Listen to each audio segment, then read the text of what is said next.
La saga des vaccins et leurs effets indésirés continue. Une alerte fédérale est tombée comme un couperet ce matin. Washington préconise une pause dans l'utilisation du vaccin de Johnson & Johnson.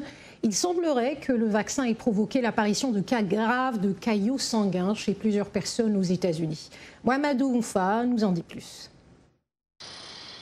Une personne est morte d'une thrombose sanguine et une autre se trouve dans un état critique. Un total de 6 femmes, dont l'âge varie de 18 à 48 ans, ont enregistré des événements thromboemboliques graves. Toutes ces personnes ont en commun d'avoir reçu l'injection du vaccin de Johnson & Johnson. Alors, les autorités américaines ont décidé de suspendre l'utilisation de ce vaccin, comme l'a confirmé un responsable de la FDA lors d'une conférence de presse virtuelle. Parmi les caillots observés aux États-Unis, un cas a été fatal et un patient est dans un état critique. Pendant que nous examinons les données disponibles, par excès de prudence, la FDA et le CDC recommandent une pause dans l'utilisation de ce vaccin aux États-Unis. Les Centres américains de contrôle et de prévention des maladies, les CDC, principale agence fédérale de santé publique du pays, se réuniront mercredi afin d'évaluer ces différents cas. L'Agence américaine des médicaments passera ensuite en revue leurs conclusions avant de décider s'il faut ou non reprendre l'utilisation de ce vaccin. Mais les experts relativisent déjà la dangerosité du vaccin et pensent que les bénéfices sont plus importants que les risques. Nous croyons qu'à ce jour, 7 millions de doses du vaccin Johnson & Johnson ont été utilisées aux États-Unis et il y a 6 cas suspects d'un syndrome un peu similaire à celui que nous avons observé ici en Europe. Pour éviter la panique dans un contexte d'hésitation vaccinale, la Maison-Blanche a fait savoir que la suspension de l'utilisation du vaccin de Johnson & Johnson n'aura pas d'impact important sur la campagne de vaccination aux États-Unis. L'administration Biden rappelle que ce vaccin représente moins de 5% des doses administrées dans le pays jusqu'à présent. Un sujet qui mérite certes d'être approfondi. Et pour ce faire, nous avons invité le docteur Marine Baga, spécialiste en santé publique. Elle est basée ici à Washington. Docteur Baga, bonsoir. Bonsoir. Alors, merci de m'avoir avec vous cet après-midi. Merci à vous. Comme nous venons de l'entendre dans le récit de Mohamedou Oumfa, cette réaction s'est manifestée chez des femmes uniquement âgées de 18 à 48 ans. De quoi parle-t-on exactement? Pouvez-vous nous en dire un peu plus sur ces caillots sanguins, cette thrombose? Bien entendu, effectivement, comme l'a dit Mohamedou Oumfa, il y a eu une qui est décédée, une qui est dans les conditions critiques. Et il faut savoir que cela est arrivé 3 semaines après la prise du vaccin. Et nous savons déjà que les thromboses veineuses sont des complications qui peuvent arriver avec le cas AstraZeneca que nous avons eu en Europe il y a quelques semaines. Mais cette fois-ci, c'est un peu plus préoccupant pour les autorités américaines parce que ces thromboses-là font atteinte aux veines des sinus cérébraux et donnant une symptomatologie qui peut aller à ressembler à celle de une attaque cérébrale qu'on appelle en anglais stroke.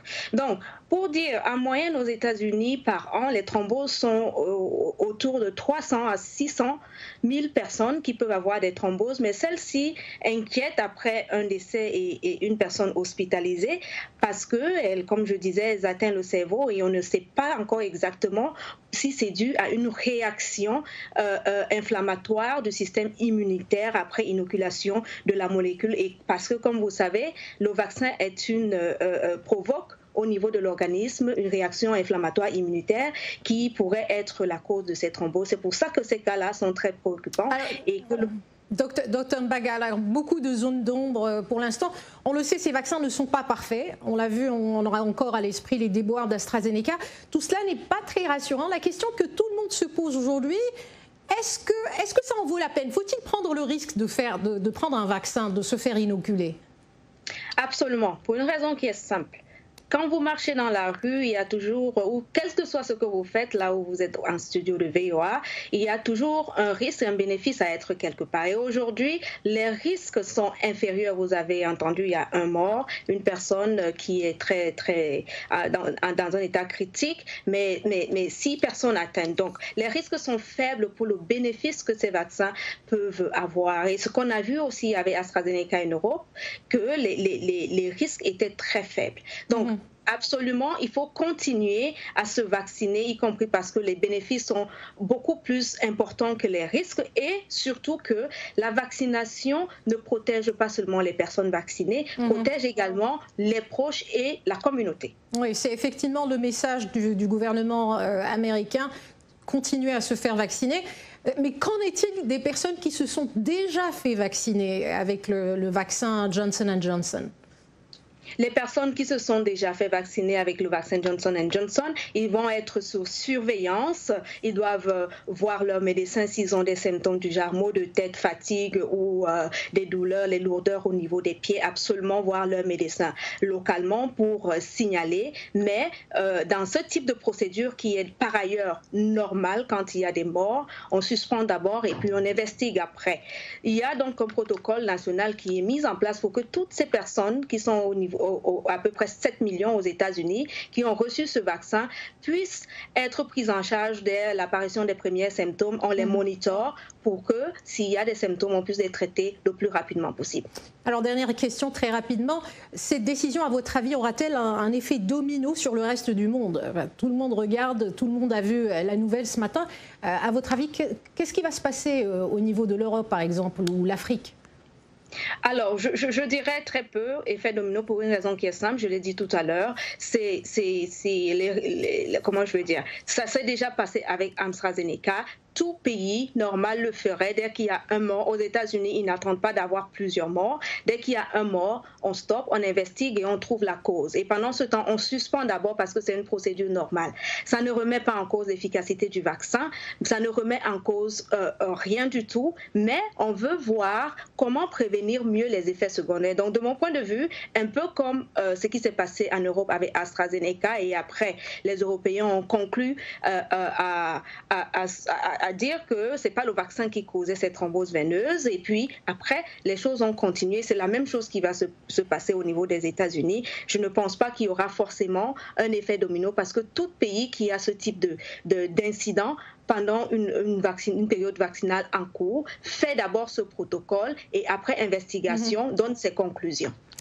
Docteur Mbaga, merci beaucoup. C'est toujours un plaisir de vous retrouver. Je vous rappelle que vous êtes une spécialiste en santé publique basée ici, même à Washington. Merci beaucoup. Merci à vous. Au revoir. Coup de projecteur sur l'un des effets de la pandémie de Covid-19, un problème qualifié par certains de véritable crise humanitaire.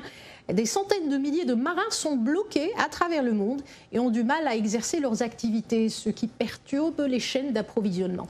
Les marins à la dérive, c'est un reportage de Henry Ridgwell. Le récit est signé Mohamed Oumfa.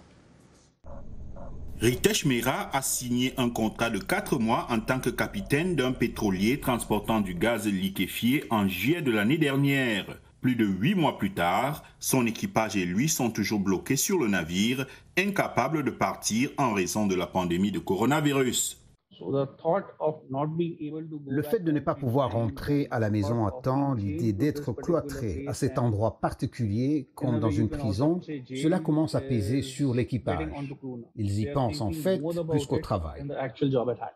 L'on estime à 1,6 million le nombre de marins dans le monde. En temps normal, ils travaillent pour des contrats de 4 à 6 mois avant la rotation des équipes. Mais les restrictions de voyage dans le monde ont rendu ces rotations de plus en plus difficiles, selon Guy Platen de la Chambre internationale de navigation. À l'automne, plus de 400 personnes avaient dépassé de loin la durée initiale de leur contrat. Certains d'entre eux étaient à bord depuis plus d'1 an, jusqu'à 18 mois. Platen estime qu'environ 100 000 marins sont toujours bloqués. Ce dont nous avons vraiment peur maintenant, c'est qu'au moment même où nous commençons à faire des progrès, les nouveaux variants du virus ne viennent empirer les choses. Et bien sûr, introduire cette sorte de passeport vaccinal dans les pays qui sortent du Covid, cela va simplement nous ramener à la case départ. Dans les eaux au large de Hong Kong, des dizaines de navires sont à l'ancre, leur équipage ne pouvant débarquer à cause de la pandémie. Le révérend Stephen Miller de la mission locale de soutien aux marins organise un service d'aide qui permet de fournir des produits tels que des cartes SIM de téléphone portable et des collations aux membres de l'équipe à bord. Il craint pour leur santé mentale. Vous pouvez l'imaginer par vous-même. Vous avez prévu de rentrer à la maison, vous avez prévu de faire des choses avec votre famille, ou peut-être voir un jeune enfant pour la première fois depuis de très nombreux mois. Et cela n'est plus possible. Cela conduit évidemment à la tristesse qui peut conduire à la dépression. Les signataires de la déclaration de Neptune affirment que les marins joueront un rôle essentiel dans le maintien des chaînes d'approvisionnement nécessaires pour déployer des programmes mondiaux de vaccination et tous les pays doivent les reconnaître comme des travailleurs clés.